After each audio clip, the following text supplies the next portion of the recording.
when Russell Brunson teaches hook, story, offer, one person, so like people kept asking, what's the difference between the hook and the story? I don't get the difference between the hook and the story. And so obviously it's confusing for people. And so what I want to tell you is that hook, story, offer, this is something that is we're going to go into the detail of what each of those is, what the hook is, what the story is, what the offer is, and how to incorporate that into your content. Because when you are writing your book, when you are writing your course, you are writing a script. That's what you're writing. And you want to be able to write it quickly so that it doesn't take you a month, 3 months, a year to write your book. How many people have you heard talk about the book that they wrote? It took them years. It took them years. This is so not necessary. Let's talk about the script that Mac uses, Apple, okay, the company Apple. Because first let me tell you what a hook is, and then we'll use them as an example. So, before I even go into that, let me tell you this, because I'm doing it to you. I'm doing it with you right now. I was gonna say I'm doing it to you. I'm doing it for you. I'm actually doing it for you right now. When I say hook, story, offer, how many of you know what a hook is? Most of you know what a hook is. A hook is something that you fish with, or in marketing, you know what a hook is. Something that hooks you in, right?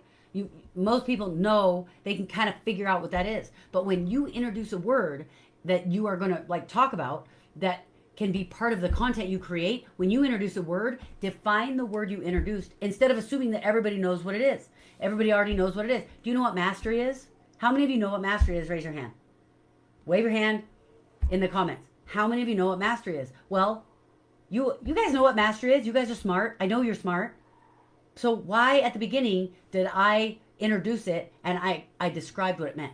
I gave you the definition of mastery, because what happens is I'm programming you to get your mind to a place and your emotions to a place that I want you to be at, so that you can have the best success for yourself. When you introduce a word, don't, instead of assuming that everybody already knows what it means, it will make you a much better teacher. You'll make your students learn faster if you will define what it is.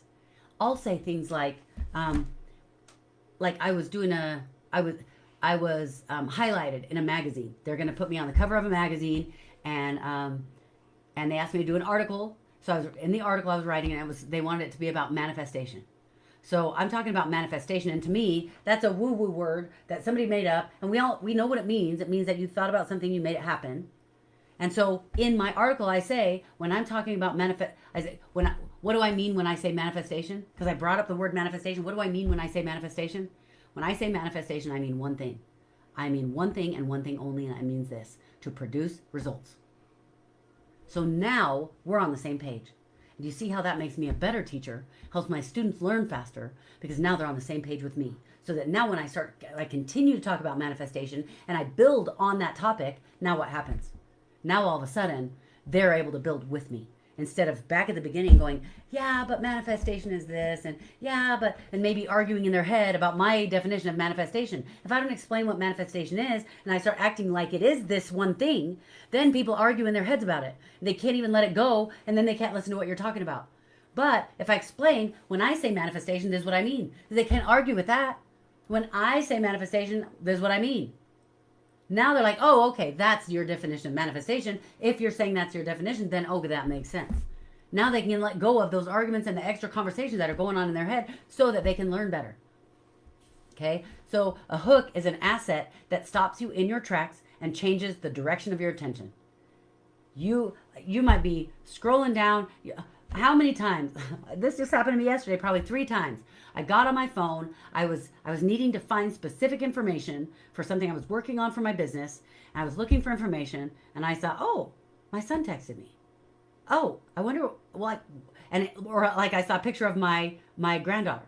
I saw something about my grandson's birthday yesterday. And so I'm like, oh, wait, what? And I got all excited, and I went and got distracted by that thing. Okay? That's called a pattern interrupt. And that is a hook. That's a hook. They didn't do it on purpose. Well, maybe they did, but it worked. Okay? When you have a hook, it's something that stops people in their tracks and has them paying attention. So it's an asset. What do I mean when I say it's an asset? Now here I go again explaining. And does it make you feel dumb? No, it doesn't make you feel dumb. So because what am I saying? I don't say, Do you know what an asset is? And you're going, okay, duh, I know what an asset is. What's happening is I say, now, what do I mean? What do I mean when I say asset? And you're like, oh yeah, what do you mean? Like, how do you describe asset? And if I've got good descriptions for the things that I'm going to describe, then everybody's waiting for the next description. I say, what do I mean when I say asset? And you're going, how many of you were already going, yeah, what do you mean when you say asset? Because I want to know, because your other definitions were really awesome and that was cool and it helped me learn and I had an aha moment. And so now this is something that's going to add to me. So I want to know what you mean by asset. I mean, it's an image, like a picture or a video or a headline that causes you to say, what was that? Like, I open up my phone, I look at it, and there's a video. Let's say you see a video, a guy who is, Apple has a hook. They have a hook in their marketing, and he's got a remote in his hand, and he said, the Apple has a new car, and he's got this remote in his hand. So that's a hook. What's happening? He's holding this thing in his hand, and I buy a lot of Apple products. I've bought hundreds of thousands of dollars, probably more, of Apple products in my lifetime and for my business. And so I'm buying Apple products all the time. And so I'm sure they know I buy Apple products. So they're targeting me. They're making sure that I get to see that ad. But I don't know what this ad means. Apple has a new car. Well, what does it mean? Like an Apple, like an actual app that is called car something or other? Is it something that's going to work with my current car? Is it something that this is a remote that goes with the car that does Apple have a new car? All of a sudden, you're wondering all these things, but I don't know. Maybe it is, maybe it's not. I don't know. And then you start watching the video. It's a real hand. Then when he hit the little remote control thing, the rock came up on the thing came up on the image, and it's a really interesting quote. So he had Apple does have a car. So this is how he's creating interest. He's getting the audience's attention.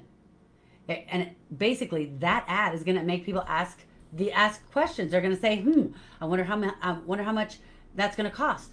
I wonder if he I think of the questions that you would think. You think, does Apple have a new car? The questions I already said. Do they have a new car? Is there a remote control car? What is this? Okay?